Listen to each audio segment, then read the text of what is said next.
We're now ready to start unpacking the top 5 strategies and tools to use inside of your classrooms, inside of your ministries, inside of your church hallways when ministering to individuals with disabilities. So without further ado, the top 5 strategies that we are going to cover are, number 1, Jesus and hospitality. And we kind of cheated here and we combined them together, but just go with us on that one. Number 2 is routine. Number 3 is communication. Number 4 is structure and differentiation. And number 5 is consistency.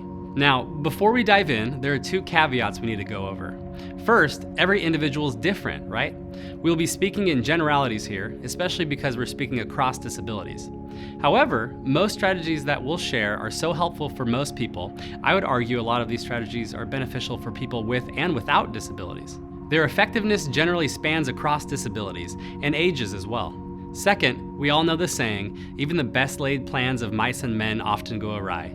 And that can be true here in this case as well, where we can go through all sorts of trainings, take classes, research online, prepare ahead of time, and have a great lesson in place, and then try to implement it, and it's a disaster. It all goes wrong. And you know what? That's okay.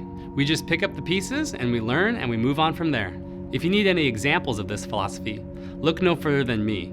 During my first year of teaching high school special education, during my first month of teaching, I was feeling pretty good about myself and my abilities. We started off by doing a science unit in class, and it went really well. We did a lesson on animals, we did a lesson on plants, we did this fun lesson where we filled a gigantic fish tank with water and dropped bowling balls and paper clips and all sorts of things into it to see if they would sink or float. And the kids were having a great time, and I just assumed that in the next couple of months I'd walk out to the mail and a Teacher of the Year award would be waiting there for me.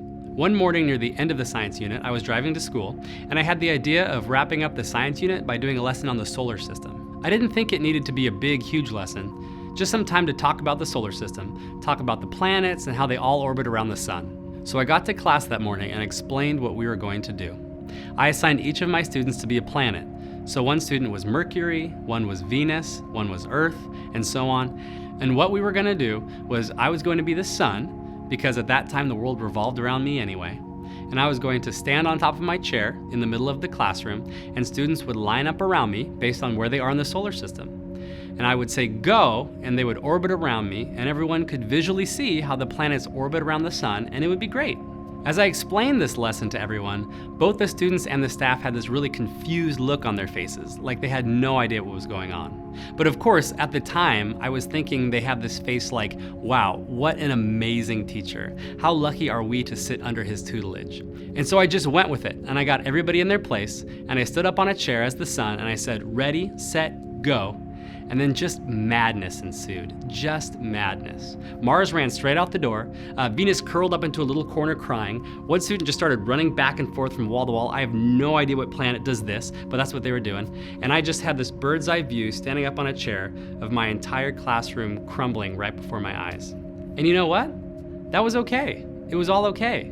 I learned from it, had a good laugh, picked up the pieces, learned from it, and moved on from there. That's what happens sometimes, and that's totally okay. So let's dive into it. The top 5 strategies to use when ministering to people with disabilities.